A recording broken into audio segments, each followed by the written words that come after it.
दोस्तों, शादी का फैसला जिंदगी का सबसे बड़ा फैसला होता है।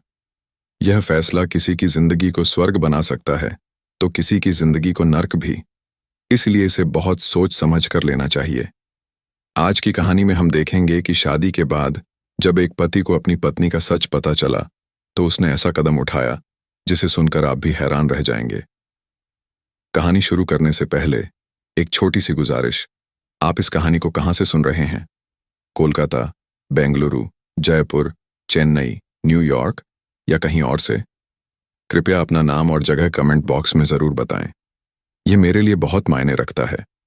और हाँ, अगर आपने मेरा चैनल सब्सक्राइब नहीं किया है तो अभी कर लें, ताकि ऐसी ही दिलचस्प कहानियां आपके पास पहुंचती रहें। मुंबई की चमक दमक वाली रातों में जब शहर की रोशनी समंदर की लहरों से टकरा रही थी, एक अनोखी घटना हो रही थी। अर्जुन मेहता, मुंबई के सबसे बड़े रियल एस्टेट टाइकून का इकलौता बेटा, अपनी चमचमाती मर्सिडीज से उतरकर एक छोटी सी पान की दुकान की ओर बढ़ रहा था। यह वही अर्जुन था जिसकी तस्वीरें बिजनेस अखबारों में छपती थीं, जिसकी संपत्ति करोड़ों में थी। लेकिन आज वह एक साधारण इंसान की तरह बिना किसी शोर शराबे के एक गली में खड़ा था। पान की दुकान पर एक लड़की काम कर रही थी, काव्या। साधारण सलवार कमीज में, हाथों पर पान के दाग, लेकिन उसकी आंखों में एक अनोखी चमक थी। जब अर्जुन ने पान मांगा, काव्या ने उसकी ओर देखा और हल्के से मुस्कुराई। उस मुस्कान में कुछ जादू था जो अर्जुन को अपनी ओर खींच रहा था। उस दिन अर्जुन को नहीं पता था कि यह उसकी जिंदगी का सबसे बड़ा टर्निंग पॉइंट होगा। अर्जुन हैरान था। अब तक वह जितनी लड़कियों से मिला था, वे उसकी दौलत और रुतबे के पीछे थीं। लेकिन काव्या अलग थी। उसने अर्जुन से पूछा, आप रोज यहां क्यों आते हैं? आपके पास तो ड्राइवर और गाड़ी है, फिर भी पैदल इस गली में? अर्जुन चौंक गया। क्या काव्या उसे जानती थी? उसने झूठ बोला, मैं पास में ही ऑफिस जाता हूं। काव्या हंस पड़ी। झूठ! आपके जूते और ये घड़ी देखकर ही पता चलता है कि आप कोई आम इंसान नहीं हैं। अर्जुन का दिल धड़कने लगा। यह लड़की सिर्फ पान बेचने वाली नहीं थी, वह समझदार थी और उसमें एक अनोखा आकर्षण था। उसकी सादगी अर्जुन को बांध रही थी। काव्या ने पान बनाते हुए कहा, कोई बात नहीं, हर किसी के अपने राज्य होते हैं। मैं भी तो यहां काम करती हूं, लेकिन मेरे भी अपने सपने हैं। यह सुनकर अर्जुन की जिज्ञासा बढ़ गई। अगले कई हफ्तों तक वह उस पान की दुकान पर जाता रहा। काव्या से बातें करता, उसकी हंसी सुनता और धीरे धीरे उसके प्यार में डूबता चला गया।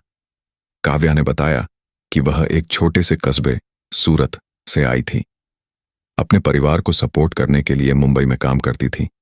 उसके सपने बड़े नहीं थे, वह बस अपने परिवार का बोझ हल्का करना चाहती थी।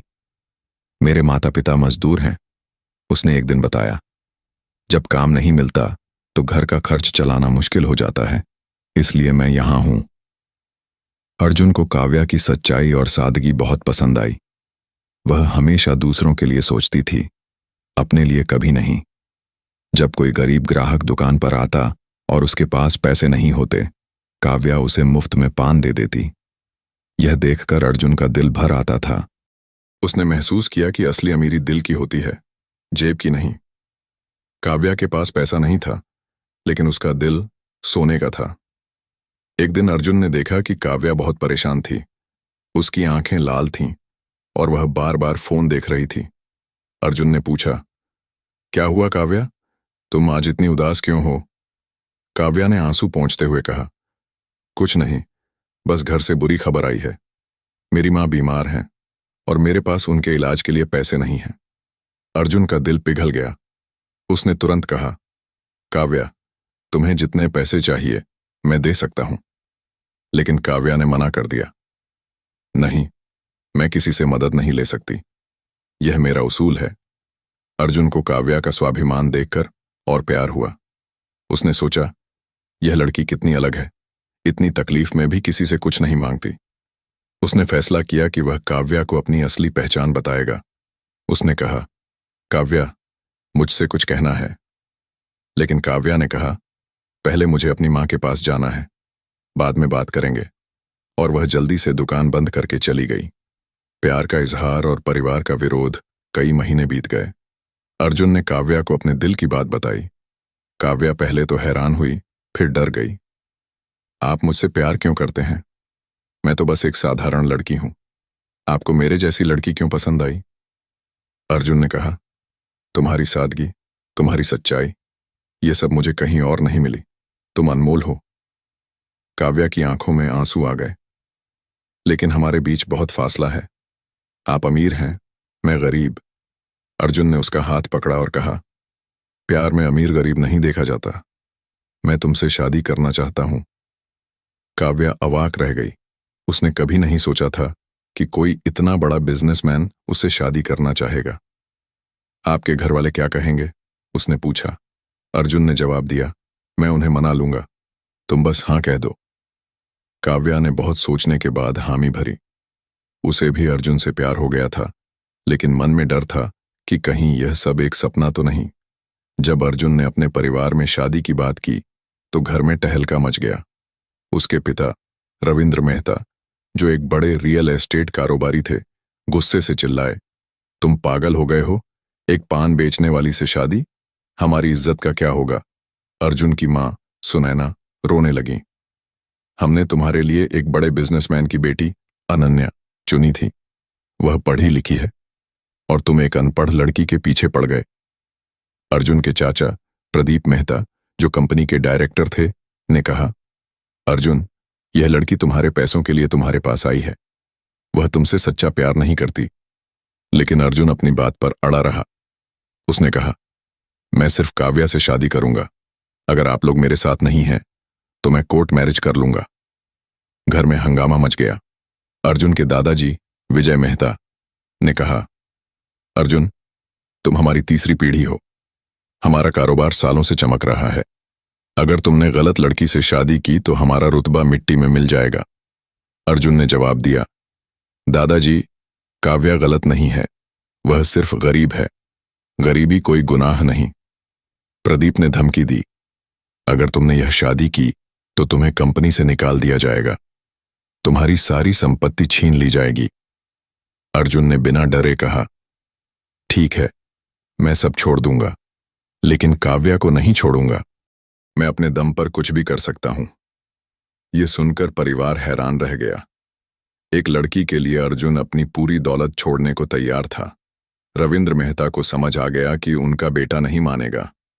आखिरकार परिवार ने मजबूरी में हामी भर दी, लेकिन शर्त रखी कि शादी सादगी से होगी और काव्या को उनके घर के तौर तरीके सीखने होंगे।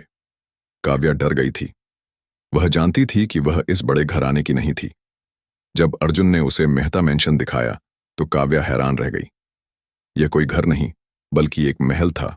विशाल गेट, फव्वारे, बगीचे और सैकड़ों कमरे। काव्या ने कभी इतना भव्य घर नहीं देखा था। अर्जुन की मां सुनैना ने काव्या से कहा, बेटी, तुम अच्छी हो, लेकिन हमारे घर के कुछ नियम हैं। तुम्हें बोलचाल, कपड़े और मेहमानों से मिलने का तरीका सीखना होगा। काव्या ने विनम्रता से कहा, जी, मैं कोशिश करूंगी। लेकिन उसके मन में डर था। अर्जुन ने उसे हौसला दिया, तुम जैसी हो वैसी ही परफेक्ट हो। तुम्हें किसी के लिए बदलने की जरूरत नहीं। लेकिन काव्या जानती थी कि उसे अपनी जगह बनानी होगी। अगले कुछ हफ्तों में उसने अंग्रेजी सीखने की कोशिश की, अच्छे कपड़े पहनना सीखा और घर के नियम समझने लगी। अर्जुन की बुआ ममता ने उसे टेबल मैनर्स सिखाए। देखो काव्या, यहां हम चम्मच कांटे से खाते हैं, हाथ से नहीं। काव्या के लिए यह सब नया था, लेकिन वह मेहनत कर रही थी। एक दिन अर्जुन के दोस्तों की पार्टी थी, जिसमें काव्या को भी जाना था। वह बहुत घबरा रही थी। अर्जुन ने उसे एक डिजाइनर लहंगा दिलवाया और कहा, तुम बहुत खूबसूरत लग रही हो। लेकिन पार्टी में काव्या को लगा जैसे वह किसी दूसरी दुनिया में आ गई हो। सब लोग फर्राटेदार अंग्रेजी में बात कर रहे थे, महंगी वाइन पी रहे थे और ऐसी चीजें डिस्कस कर रहे थे जो काव्या की समझ से बाहर थीं। अर्जुन का दोस्त निखिल ने मजाक में कहा, अर्जुन, तुमने तो सचमुच एक देहाती लड़की पकड़ ली। काव्या को बहुत बुरा लगा। शादी का दिन आ गया। यह कोई भव्य शादी नहीं थी, बल्कि बहुत सादगी से हुई। काव्या अपनी साधारण सी हरी साड़ी में दुल्हन बनी थी। उसके पास कोई महंगे गहने नहीं थे, सिर्फ उसकी दादी का दिया हुआ एक चांदी का हार था। जब अर्जुन और काव्या ने 7 फेरे लिए तो ऐसा लगा जैसे 2 अलग अलग दुनिया एक हो गई हो। काव्या के आंसू खुशी के थे, लेकिन कहीं ना कहीं डर भी था, क्या वह इस घर की बहू बन पाएगी। अर्जुन का परिवार चुपचाप रस्मों में शामिल हुआ, लेकिन उनके चेहरों पर खुशी नहीं थी। काव्या के परिवार से सिर्फ उसका भाई रमेश आया था, जो एक ऑटो ड्राइवर था। वह भी इस भव्यता को देखकर घबराया हुआ था। शादी के बाद जब काव्या ने मेहता मेंशन में कदम रखा तो उसे लगा जैसे वह किसी सपने में चली गई हो। यह कोई घर नहीं, एक पैलेस था। सैकड़ों कमरे, स्विमिंग पूल, जिम, लाइब्रेरी, सब कुछ था। काव्या हैरान थी। वह कभी नहीं सोच सकती थी कि वह ऐसी जगह रहेगी। अर्जुन ने उसे अपना कमरा दिखाया, जो किसी 7 सितारा होटल से कम नहीं था। विशाल बेड, होम थिएटर और अलग ड्रेसिंग रूम। काव्या ने धीरे से कहा, क्या मैं सचमुच इसके लायक हूं? अर्जुन ने उसे गले लगाया और कहा, तुम मेरी दुनिया हो, यह सब तुम्हारा ही है। लेकिन काव्या को लग रहा था जैसे वह किसी और की जिंदगी जी रही हो। घर के नौकर भी उसे अजीब नजरों से देखते थे। रसोइया मंगल ने दूसरे नौकरों से कहा, देखो साहब ने कैसी लड़की से शादी की, यह मालकिन कैसे बनेगी? सफाई करने वाली राधा भी फुसफुसाती थी, मुझसे तो यह बेहतर नहीं है। मुझे तो घर के तौर तरीके पता हैं। पहले कुछ दिन सब ठीक था। काव्या घर के काम सीख रही थी, अर्जुन के माता पिता से बात करने की कोशिश कर रही थी, लेकिन घर का माहौल ठंडा था। कोई भी उससे दिल से बात नहीं करता था। सुनैना उसे रोज कुछ न कुछ सिखाती रहती। काव्या, यहां चाय ऐसे बनाते हैं, ये कप यूज करो, और मेहमान आए तो अंग्रेजी में बात करना। काव्या कोशिश करती, लेकिन कभी कभी गलती हो जाती। एक दिन अर्जुन के बिजनेस पार्टनर आए। काव्या ने उन्हें कॉफी दी, लेकिन गलती से पुराने कप में दे दी। सुनैना ने बाद में उसे डांटा, तुमने हमें कितनी शर्मिंदगी कराई। लोग क्या सोचेंगे कि हमारी बहू को कुछ नहीं पता। काव्या की आंखों में आंसू आ गए। एक रात अर्जुन को लगा कि काव्या कमरे में नहीं है। वह उसे ढूंढने लगा। उसने देखा कि काव्या बगीचे में फोन पर किसी से बात कर रही थी, बहुत धीरे धीरे, जैसे कोई राज की बात हो। अर्जुन छुपकर सुनने लगा, लेकिन आवाज साफ नहीं थी। सिर्फ इतना सुनाई दिया, अभी नहीं, थोड़ा और वक्त चाहिए, उसे कुछ नहीं पता। अर्जुन का दिल जोर से धड़कने लगा। काव्या किससे बात कर रही थी और क्या छुपा रही थी? जब काव्या कमरे में लौटी, अर्जुन ने पूछा, तुम बाहर किससे बात कर रही थी? काव्या घबरा गई। कोई खास बात नहीं, बस घर वालों से। लेकिन अर्जुन को शक हुआ। रात के 1 बजे घर वालों से बात, वह भी इतनी धीरे? काव्या ने कहा, मां की तबीयत ठीक नहीं है, इसलिए डॉक्टर से बात कर रही थी। अर्जुन को संदेह हुआ, लेकिन उसने कुछ नहीं कहा। अगले दिन अर्जुन ऑफिस गया, लेकिन उसका मन काव्या में ही अटका रहा। उसे लग रहा था कि काव्या कुछ छुपा रही है। शाम को जब वह घर लौटा तो उसने देखा कि काव्या बहुत परेशान थी। उसकी आंखें सूजी हुई थीं, जैसे वह रोई हो। वह बार बार फोन चेक कर रही थी। जैसे ही अर्जुन आया, काव्या ने जल्दी से फोन छुपा लिया। अर्जुन ने पूछा, क्या बात है काव्या, तुम परेशान क्यों हो और फोन क्यों छुपा रही हो? काव्या ने घबराते हुए कहा, कुछ नहीं, बस सिर दर्द है। फोन नहीं छुपाया, बस चार्ज पर लगा रही थी। लेकिन अर्जुन को यकीन नहीं हुआ। उसने देखा कि काव्या के हाथ कांप रहे थे और वह बार बार बाहर देख रही थी, जैसे किसी का इंतजार कर रही हो। रात में अर्जुन ने फिर देखा कि काव्या अपना फोन छुपाकर रखती थी। उसने एक अलग सिम कार्ड भी यूज किया, जो अर्जुन ने पहले नहीं देखा था। जब वह सो गया तो काव्या फिर उठकर फोन पर बात करने लगी। इस बार अर्जुन उसके पीछे गया और दरवाजे के पास छुपकर सुनने लगा। काव्या कह रही थी, हाँ, मैं तैयार हूं, लेकिन अभी थोड़ा इंतजार करना होगा। अर्जुन को कुछ पता नहीं चले। नहीं, मैं अभी नहीं बता सकती। अगर अभी सब सामने आ गया तो सब बर्बाद हो जाएगा। यह सुनकर अर्जुन का दिल जोर से धड़कने लगा। क्या काव्या उसे धोखा दे रही थी? क्या वह किसी और के साथ भागने की प्लानिंग कर रही थी? अर्जुन को लगा जैसे उसकी दुनिया उजड़ गई हो। वह जिसे इतना प्यार करता था, क्या वही उसे धोखा दे रही थी? उसका भरोसा डगमगाने लगा। वह कमरे में लौटा और सारी रात सो नहीं पाया। कुछ दिनों बाद अर्जुन और काव्या के बीच गलतफहमियां खत्म हुईं। काव्या ने अर्जुन को बताया कि वह किसी से नहीं बल्कि अपने भाई से बात कर रही थी, जो एक छोटा सा बिजनेस शुरू करने की कोशिश कर रहा था। वह अर्जुन को सरप्राइज देना चाहती थी, इसीलिए बात छुपा रही थी। अर्जुन का शक दूर हुआ और उसने काव्या को गले लगाया।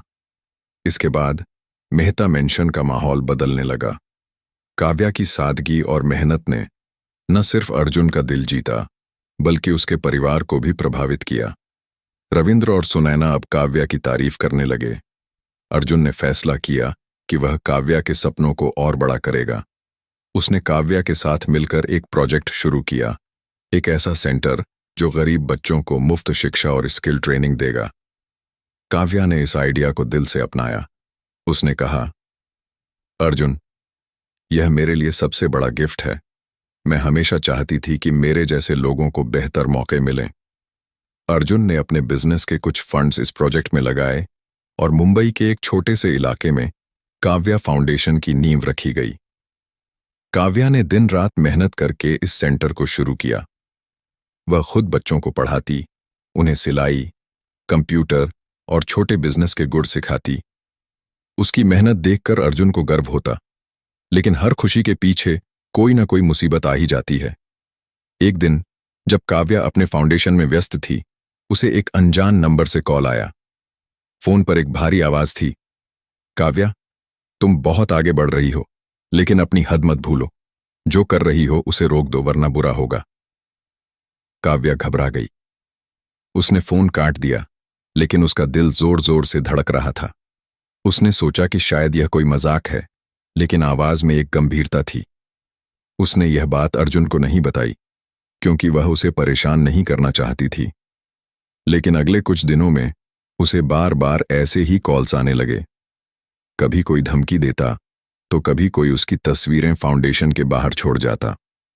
काव्या डरने लगी, लेकिन उसने हिम्मत नहीं हारी। एक रात जब अर्जुन और काव्या अपने कमरे में थे, काव्या का फोन फिर बजा। उसने जल्दी से फोन उठाया और बाहर चली गई। अर्जुन को फिर शक हुआ। वह चुपके से उसके पीछे गया और बगीचे में छुपकर सुनने लगा। काव्या फोन पर कह रही थी, मुझे और समय चाहिए, मैं अभी कुछ नहीं कर सकती। अगर उसने कुछ किया तो मैं पुलिस को बता दूंगी। अर्जुन का मन बेचैन हो गया। उसने काव्या से पूछा, तुम फिर से किससे बात कर रही थी? और यह उसने कुछ किया का क्या मतलब है? काव्या ने आंसू भरी आंखों से कहा, अर्जुन, मैं तुम्हें परेशान नहीं करना चाहती थी, लेकिन मुझे कुछ दिनों से धमकी भरे कॉल्स आ रहे हैं। कोई मुझे फाउंडेशन बंद करने के लिए कह रहा है। अर्जुन हैरान रह गया। धमकी? और तुमने मुझे क्यों नहीं बताया? काव्या ने जवाब दिया, मैं नहीं चाहती थी कि तुम चिंता करो, मैं खुद इसे सुलझाना चाहती थी। अर्जुन का गुस्सा प्यार में बदल गया। उसने काव्या को गले लगाया और कहा, काव्या, तुम अब अकेली नहीं हो, तुम्हारी हर मुसीबत मेरी भी है। अर्जुन ने अपने दोस्त और प्राइवेट डिटेक्टिव रोहन को फोन किया। उसने कहा, रोहन, हमें पता लगाना है कि काव्या को ये धमकियां कौन दे रहा है। रोहन ने जांच शुरू की। उसने काव्या के फोन के कॉल रिकॉर्ड्स चेक किए और पाया कि कॉल्स एक प्रीपेड नंबर से आ रहे थे, जो मुंबई के एक स्लम एरिया में रजिस्टर्ड था। रोहन ने लोकेशन ट्रैक की और पाया कि कॉल्स एक छोटे से ऑफिस से आ रहे थे। जब रोहन वहां पहुंचा तो उसे पता चला कि वहां एक छोटा सा गैंग काम करता था, जो लोगों को धमकाकर पैसे वसूलता था।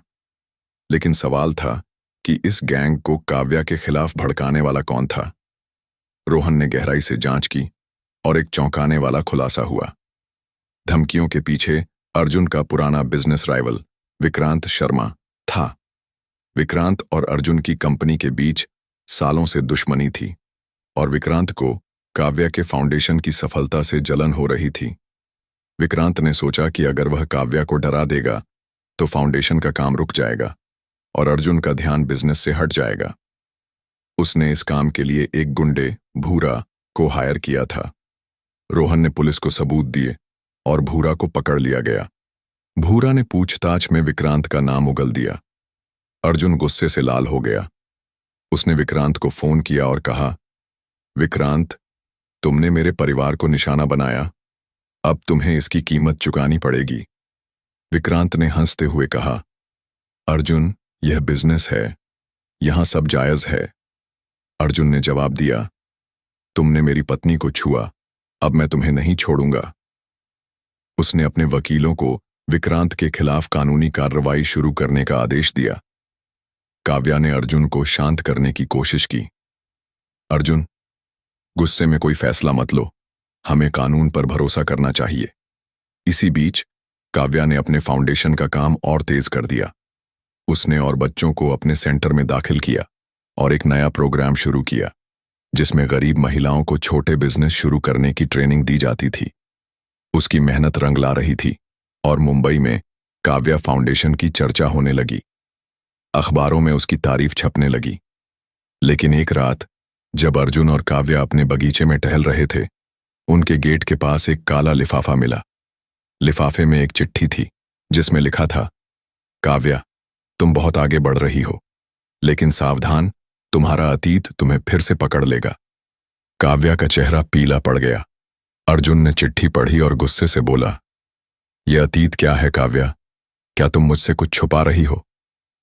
काव्या ने डरते हुए कहा, अर्जुन, मैंने तुम्हें अपने अतीत के बारे में सब बताया, लेकिन मुझे लगता है कि सूरत में मेरा पुराना बॉस, जिसने मेरे साथ गलत बर्ताव किया था, वह मेरे पीछे पड़ गया है। अर्जुन ने पूछा, वह कौन है? उसका नाम क्या है? काव्या ने धीरे से कहा, उसका नाम राकेश पटेल है। वह सूरत में एक बड़ा ट्रेडर है। जब मैंने उसकी कंपनी में काम किया था, उसने मेरे साथ गलत करने की कोशिश की थी। मैंने उसका विरोध किया और उसने धमकी दी थी कि वह मेरी जिंदगी बर्बाद कर देगा। अर्जुन ने गहरी सांस ली। काव्या, अब तुम अकेली नहीं हो, मैं तुम्हारे साथ हूं। हम इस राकेश को सबक सिखाएंगे। उसने रोहन को फोन किया और राकेश पटेल की जांच शुरू करने को कहा। रोहन ने जांच शुरू की और पाया कि राकेश और विक्रांत के बीच पुराना कनेक्शन था। दोनों ने पहले भी कई गलत काम किए थे। क्या यह सारी साजिश काव्या को उसके अतीत में खींचने की थी? और क्या अर्जुन और काव्या इस साजिश को नाकाम कर पाएंगे? अर्जुन और काव्या की जिंदगी में आए तूफानों ने उनके रिश्ते को और मजबूत कर दिया था। काव्या के अतीत से जुड़ा खतरा और विक्रांत शर्मा की साजिश ने उन्हें हिलाकर रख दिया था, लेकिन दोनों ने एक दूसरे का साथ नहीं छोड़ा। अब कहानी उस मोड़ पर थी जहां अर्जुन ने फैसला किया था कि वह काव्या के अतीत के भूत को हमेशा के लिए खत्म करेगा, ताकि उनकी जिंदगी में अब कोई साया न रहे। रोहन की जांच ने एक के बाद एक कई राज खोले।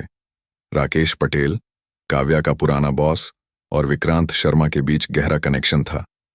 रोहन ने पाया कि राकेश और विक्रांत ने कई साल पहले एक साथ मिलकर सूरत में एक गैरकानूनी डील की थी, जिसके बारे में काव्या को अनजाने में कुछ जानकारी मिल गई थी।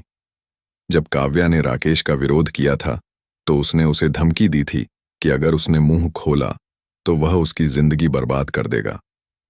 काव्या ने उस वक्त डर के मारे सूरत छोड़ दिया था, लेकिन राकेश ने उसे कभी माफ नहीं किया। विक्रांत ने राकेश के साथ मिलकर काव्या को डराने की साजिश रची थी, ताकि काव्या फाउंडेशन का काम छोड़ दे और अर्जुन का ध्यान बिजनेस से हट जाए। रोहन ने पुलिस के साथ मिलकर राकेश और विक्रांत के कॉल रिकॉर्ड्स, बैंक ट्रांजैक्शंस और उनके गुर्गों के बयान इकट्ठा किए। इन सबूतों ने साफ कर दिया कि यह साजिश सिर्फ काव्या को डराने की नहीं थी, बल्कि मेहता परिवार की कंपनी को कमजोर करने की भी थी। अर्जुन ने रोहन से कहा, यह सिर्फ मेरे और काव्या की जिंदगी की बात नहीं है, यह मेरे परिवार की इज्जत और मेरे बिजनेस की बात है। हमें इन दोनों को सबक सिखाना होगा। काव्या ने अर्जुन का हाथ पकड़कर कहा, अर्जुन, मैं नहीं चाहती कि तुम बदले की आग में जलो। हमें कानून पर भरोसा करना चाहिए। अर्जुन ने काव्या की आंखों में देखा और कहा, तुम सही हो काव्या, लेकिन मैं यह सुनिश्चित करूंगा कि ये लोग फिर कभी किसी को परेशान न करें। अर्जुन ने अपनी कंपनी के सबसे बेहतरीन वकीलों की एक टीम बनाई और विक्रांत शर्मा व राकेश पटेल के खिलाफ केस दर्ज किया। पुलिस ने रोहन के सबूतों के आधार पर दोनों को हिरासत में लिया। पूछताछ में राकेश ने कबूल किया कि उसने काव्या को धमकाने के लिए विक्रांत के साथ मिलकर एक छोटा सा गैंग हायर किया था। विक्रांत ने यह भी स्वीकार किया कि उसका मकसद अर्जुन की कंपनी को कमजोर करना था ताकि वह मार्केट में आगे निकल सके। मामला कोर्ट में पहुंचा। मुंबई की एक हाई प्रोफाइल कोर्ट में केस की सुनवाई शुरू हुई। काव्या को गवाही देनी थी और वह बहुत डरी हुई थी। उसे डर था कि राकेश उसके अतीत को कोर्ट में उछालेगा और उसकी बदनामी करेगा, लेकिन अर्जुन ने उसका हौसला बढ़ाया। उसने कहा, काव्या, तुमने कुछ गलत नहीं किया। तुमने अपने आत्मसम्मान के लिए लड़ाई लड़ी थी। आज तुम सच के लिए लड़ रही हो। मैं तुम्हारे साथ हूं। कोर्ट में काव्या ने हिम्मत दिखाई। उसने राकेश के गलत बर्ताव, उसकी धमकियों और सूरत में हुई घटनाओं का पूरा ब्यौरा दिया। उसकी सच्चाई और साहस को देखकर जज भी प्रभावित हुए। अर्जुन ने अपनी गवाही में बताया कि कैसे विक्रांत ने उसके बिजनेस को नुकसान पहुंचाने की कोशिश की। सबूतों और गवाहों के आधार पर कोर्ट ने राकेश और विक्रांत को सजा सुनाई। राकेश को 3 साल की जेल और विक्रांत को 5 साल की सजा मिली। साथ ही उनकी अवैध संपत्तियों को जब्त करने का आदेश दिया गया। केस जीतने के बाद अर्जुन और काव्या ने राहत की सांस ली। काव्या फाउंडेशन का काम अब और तेजी से बढ़ने लगा। काव्या ने अपने सेंटर में और बच्चों और महिलाओं को शामिल किया। उसने एक नया प्रोग्राम शुरू किया जिसमें गरीब महिलाओं को माइक्रो लोन और बिजनेस ट्रेनिंग दी जाती थी ताकि वे आत्मनिर्भर बन सकें। मुंबई के कई बड़े अखबारों ने काव्या की कहानी छापी और उसे मुंबई की प्रेरणा का नाम दिया। अर्जुन ने अपने बिजनेस में भी एक नई शुरुआत की। उसने काव्या फाउंडेशन को अपनी कंपनी का हिस्सा बनाया और एक नया CSR, corporate social responsibility department शुरू किया, जिसकी हेड काव्या को बनाया।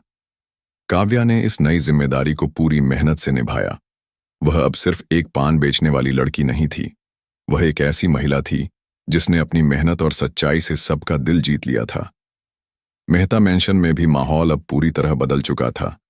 सुनैना और रविंद्र, जो पहले काव्या को अपने घर की बहू के रूप में स्वीकार नहीं कर पा रहे थे, अब उसकी तारीफ करते नहीं थकते थे।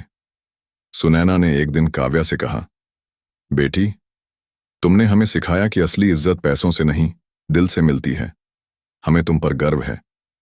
रविंद्र ने भी काव्या को गले लगाया और कहा, तुमने हमारे बेटे को सिर्फ प्यार ही नहीं दिया, बल्कि उसे एक बेहतर इंसान बनाया। अर्जुन के दादाजी विजय मेहता, जो पहले शादी के खिलाफ थे, अब काव्या को अपनी बेटी की तरह मानने लगे। एक दिन उन्होंने काव्या को बुलाया और कहा, बेटी, मैंने तुम्हें गलत समझा। तुमने हमारे परिवार का मान बढ़ाया है। काव्या की आंखों में आंसू आ गए। उसने कहा, दादाजी, मैं बस इतना चाहती थी कि आप सब मुझे अपनाएं। घर के नौकर भी अब काव्या का सम्मान करने लगे। रसोइया मंगल और सफाई करने वाली राधा, जो पहले उसका मजाक उड़ाते थे, अब उसकी तारीफ करते थे। राधा ने एक दिन कहा, मालकिन, आप जैसी औरत हमने पहले कभी नहीं देखी। आपने हमें सिखाया कि मेहनत से कुछ भी हासिल किया जा सकता है। 1 साल बाद अर्जुन और काव्या की शादी की पहली सालगिरह थी। अर्जुन ने काव्या के लिए एक खास सरप्राइज प्लान किया। उसने मुंबई के एक बड़े ऑडिटोरियम में काव्या फाउंडेशन की पहली एनिवर्सरी सेलिब्रेशन आयोजित किया। इस इवेंट में मुंबई के कई बड़े लोग, समाज सेवी और मीडिया वाले शामिल हुए। काव्या को मंच पर बुलाया गया और उसे woman on off the year award से सम्मानित किया गया। काव्या मंच पर खड़ी थी। उसकी आंखों में आंसू थे। उसने माइक लिया और कहा, मैंने कभी नहीं सोचा था कि एक छोटे से कस्बे की लड़की इतना कुछ हासिल कर सकती है। यह सब मेरे पति अर्जुन की वजह से मुमकिन हुआ, जिन्होंने मुझ पर भरोसा किया, और मेरे परिवार की वजह से, जो अब मेरा सबसे बड़ा सपोर्ट है। अर्जुन मंच पर आया और काव्या को गले लगाया। उसने कहा, काव्या, तुम मेरी ताकत हो। तुमने मुझे सिखाया कि प्यार और सच्चाई से हर मुश्किल को जीता जा सकता है। पूरा हॉल तालियों से गूंज उठा। लेकिन कहानी यहीं खत्म नहीं हुई। एक दिन जब अर्जुन और काव्या अपने नए प्रोजेक्ट की प्लानिंग कर रहे थे, काव्या को एक और चिट्ठी मिली। इस बार चिट्ठी में लिखा था, काव्या, तुम भले ही कोर्ट में जीत गई, लेकिन मैं अभी जिंदा हूं। तुम्हारा अतीत कभी पीछा नहीं छोड़ेगा। काव्या घबरा गई, लेकिन इस बार उसने तुरंत अर्जुन को बताया। अर्जुन ने रोहन को बुलाया और जांच शुरू हुई। पता चला कि यह चिट्ठी राकेश के एक पुराने साथी ने भेजी थी, जो जेल से छूट चुका था। रोहन ने पुलिस की मदद से उसे पकड़ लिया और उसने कबूल किया कि वह राकेश के कहने पर काव्या को डराने की कोशिश कर रहा था। इस बार अर्जुन ने सुनिश्चित किया कि राकेश की सजा को और सख्त किया जाए। कोर्ट ने राकेश की जेल की अवधि बढ़ा दी और उसके सारे अवैध धंधों को बंद कर दिया गया। काव्या का अतीत अब पूरी तरह खत्म हो चुका था। कुछ महीनों बाद काव्या और अर्जुन ने अपने पहले बच्चे का स्वागत किया, एक प्यारी सी बेटी जिसका नाम उन्होंने साहस रखा। साहस उनके प्यार और हिम्मत का प्रतीक थी। काव्या फाउंडेशन अब पूरे देश में मशहूर हो चुका था और कई शहरों में इसके नए सेंटर खुल गए। काव्या अब सिर्फ एक पत्नी या बहू नहीं थी, वह एक प्रेरणा थी जिसने लाखों लोगों को दिखाया कि सच्चाई और मेहनत से कोई भी सपना पूरा किया जा सकता है। अर्जुन और काव्या अब एक खुशहाल जिंदगी जी रहे थे।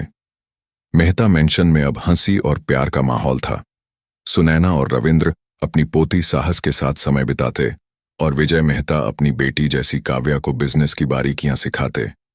एक रात जब अर्जुन और काव्या अपने बगीचे में टहल रहे थे, काव्या ने कहा, अर्जुन, क्या तुम्हें कभी लगा कि हमारी जिंदगी इतनी खूबसूरत होगी?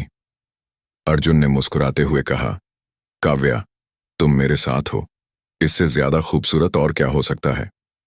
दोनों ने एक दूसरे का हाथ थामा और चांदनी रात में अपने भविष्य के सपने देखने लगे।